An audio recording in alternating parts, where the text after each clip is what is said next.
नमस्कार दोस्तों। अभी हम पॉलिटिकल साइंस शुरू कर रहे हैं, जिसमें हम अपने पूरे भारतीय संविधान के बारे में पढ़ेंगे। तो अभी हम पढ़ रहे हैं संविधान के बारे में। संविधान क्या होता है? ये वो मूल सिद्धांत हैं जो किसी भी देश के नियम कानून और लोकतंत्र को परिभाषित करते हैं। यानी उस देश के अंदर क्या कानून, कितने मौलिक अधिकार लोगों को दिए गए हैं, इन सब चीज़ों को परिभाषित करते हैं। तो अभी हम भारत की बात कर रहे हैं, तो सबसे पहले भारत में संविधान शुरू करने का श्रेय या नियम कानून बनाने का श्रेय अंग्रेजों को जाता है।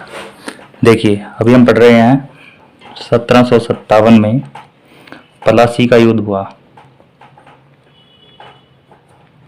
तो 1757 में प्लासी का युद्ध हुआ और 1764 में बस्तर का युद्ध हुआ।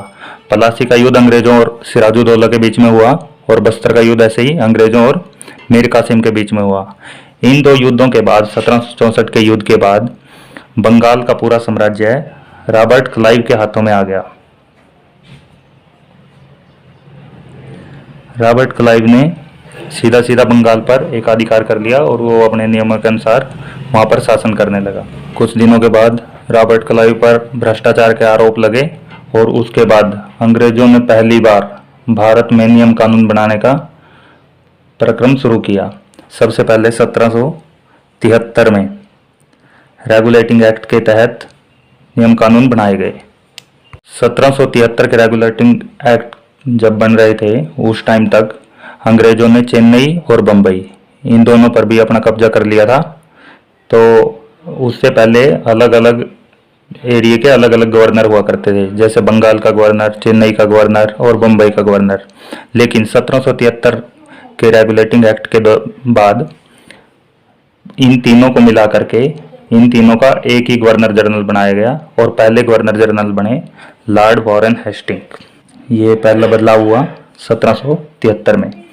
दूसरा इसमें सबसे मेन बदलाव हुआ जो भारत के लिए बहुत महत्वपूर्ण है, 1774 में कोलकाता के अंदर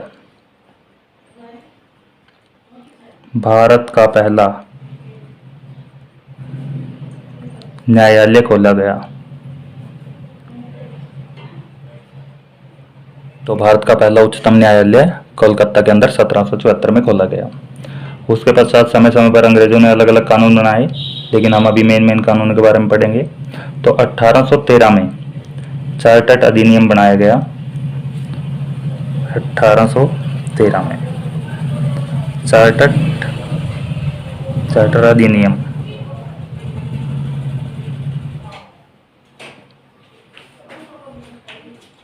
इस नियम के अनुसार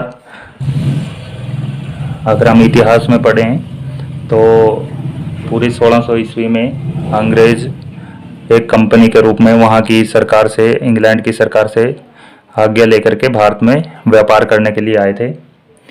तो उस व्यापार को अंग्रेजी सरकार द्वारा समय समय पर बढ़ा दिया गया था। तो इस 1813 के चार्टर्ड अकाउंट के बाद कंपनी के अधिकार पत्र को 20 वर्षों के लिए बढ़ा दिया गया। 20 वर्ष के लिए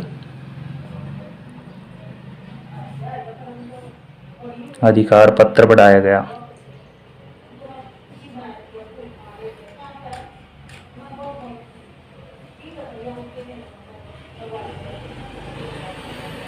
उसके पश्चात अगला हम जो एक्ट पढ़ेंगे वो है 1833। 1833 वाला ही सबसे इम्पोर्टेंट है, क्योंकि इसके अंदर भारत के अंदर बहुत सारे बदलाव किए अंग्रेजों ने। जैसे अभी तक कंपनी भारत में राज कर रही थी, क्योंकि कंपनी ने पूरे भारत पर कब्जा कर लिया था, तो कंपनी राज कर रही थी। तो इंग्लैंड की सरकार ने अब सीधे सीधे कंपनी को उसका व्यापार करने का अधिकार छीन करके उसको केवल भारत में इंग्लैंड की तरफ से, ब्रिटिश सरकार की तरफ से शासन करने के लिए कहा। तो सबसे पहला बदलाव आया कि कंपनी ब्रिटिश सरकार की ओर से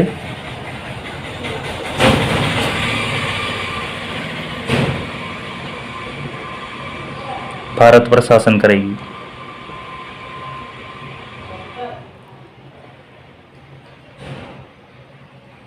दूसरा सबसे बड़ा जो बदलाव आया अभी तक जो यहाँ वॉरेन हेस्टिंग बने थे वो पूरे बंगाल और अंग्रेजी शासन था जहाँ जहाँ वहाँ के गवर्नर जनरल बने थे। अभी तक बंगाल के गवर्नर जनरल बोलते थे उनको, तो अब इनको पूरे भारत का गवर्नर जनरल बोलना शुरू कर दिया गया।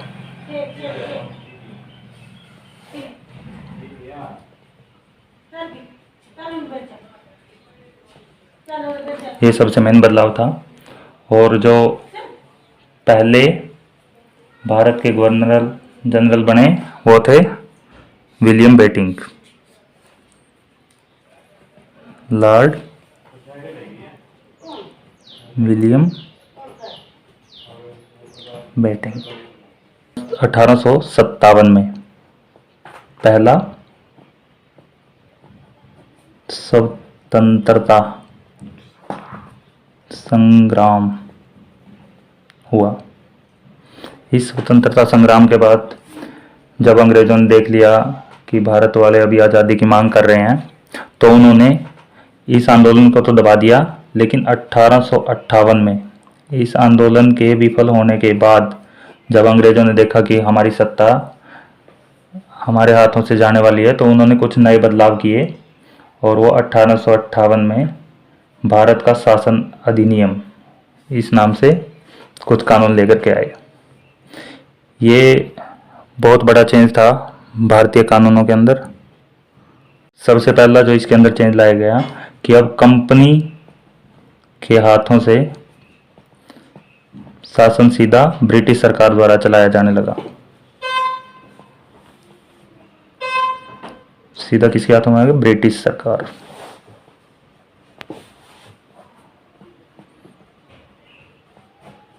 दूसरा एक बदलाव आया, अभी तक जो भारत का गवर्नर जनरल होता था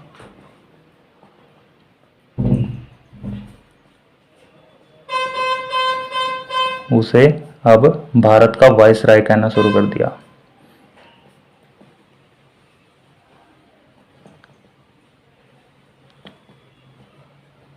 भारत का वायसराय। लॉर्ड कैनिंग भारत के अंतिम गवर्नर जनरल और भारत के पहले वायसराय बने, लॉर्ड कैनिंग। चलिए, उसके बाद तीसरा जो सबसे बड़ा बदलाव आया, अब ब्रिटिश सरकार जो लंदन मतलब इंग्लैंड में चलती है, उन्होंने भारत के लिए स्पेशल एक भारत का राज्य सचिव नियुक्त किया।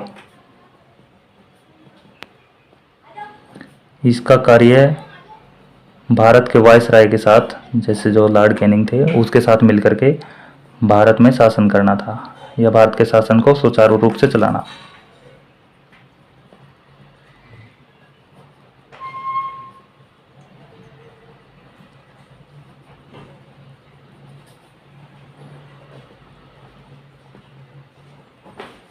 ये तीसरा सबसे बड़ा बदलाव आया। फिर उसके बाद और कानून बने धीरे धीरे, लेकिन 1909 ये इम्पोर्टेंट है। 1909 में पहली बार अंग्रेजों ने सांप्रदायिक तौर पर देश को विभाजित करने का प्रयास किया और मुस्लिमों के लिए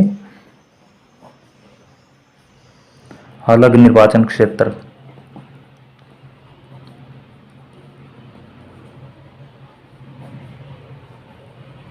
बांटे।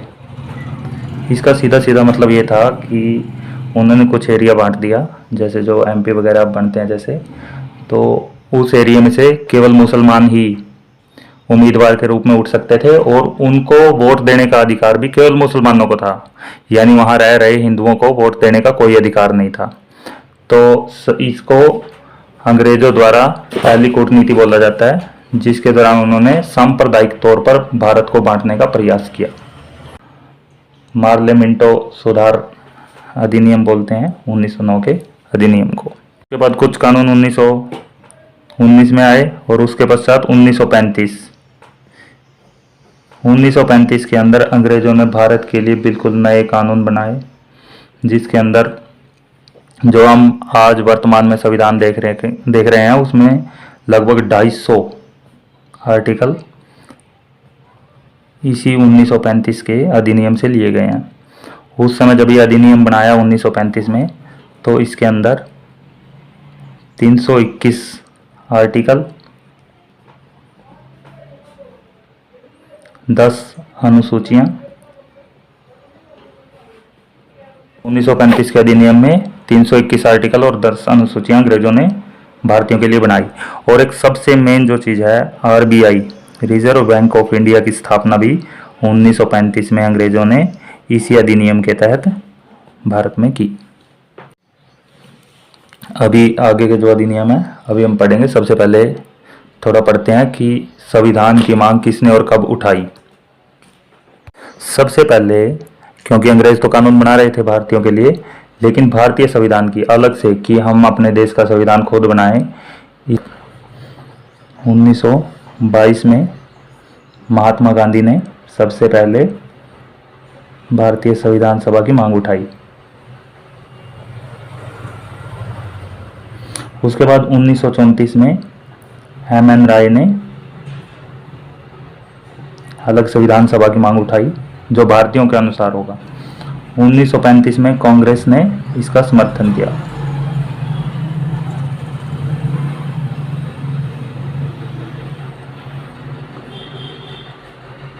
और 1938 में जवाहरलाल नेहरू जी ने भी मांग उठाई।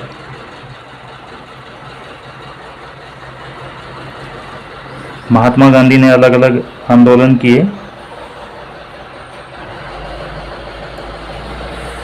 तो महात्मा गांधी ने 1920 में असहयोग आंदोलन किया, 1930 में सविनय अवज्ञा आंदोलन पार्ट 1, 1932 में सविनय अवज्ञा आंदोलन पार्ट 2 और 1942 में भारत छोड़ो आंदोलन। इसके साथ साथ भारत में क्रांति फैलना शुरू हो गई थी। भगत सिंह, राजगुरु सुखदेव, चंद्रशेखर आजाद आदि क्रांतिकारियों द्वारा भारत में अंग्रेजों के विरुद्ध एक बहुत बड़ा आंदोलन छेड़ दिया गया था। तो इन सब आंदोलनों के कारण अंग्रेजों को भय लगने लगा और अंग्रेजों को पता लग गया कि अब हमारा आखिरी समय आ चुका है। तो इसी के लिए उन्होंने 1942 में ब्रिटिश सरकार ने बोल दिया कि भारतीयों को उनका देश उनको दे देते हैं और हम वापस आते हैं। तो 1942 में उन्होंने भारतीयों के लिए, भारतीय लोगों द्वारा कानून बनाने के लिए क्रिप्स योजना आयोग भारत भेजा 1942 में। इसके हेड क्रिप्स थे खुद। पर इसका भारत में आने के बाद बहुत बड़ा विरोध हुआ और विरोध करने वाले थे मुस्लिम, क्योंकि मुस्लिम चाहते थे कि देश के दो टुकड़े हों, भारत और पाकिस्तान के रूप में, भारत और पाक। वो अपना अलग देश चाहते थे, इसीलिए इसका विरोध किया और क्रिप्स सम्मेलन को पूरी तरह से नकार दिया गया मुस्लिमों द्वारा। उसके पश्चात में 1945 में चुनाव होते हैं और वहाँ एटली बनते हैं, वहाँ के प्रधानमंत्री पीएम बनते हैं और वो 15 मार्च 1946 को घोषणा करते हैं कि भारतीय अब अपना संविधान खुद बनाएंगे। और 15 मार्च 1946 को उनकी घोषणा के पश्चात वहां से कैबिनेट मिशन भारत चलता है। कैबिनेट मिशन भारत के लिए रवाना होता है और 24 मार्च 1946 को कैबिनेट मिशन भारत पहुंचता है। ये दोनों डेट बहुत इंपॉर्टेंट हैं। एसएससी के क्वेश्चन में बहुत बार पूछी जाती हैं। इसके अंदर 3 लोग थे, क्रिप्स, एवी अलेक्जेंडर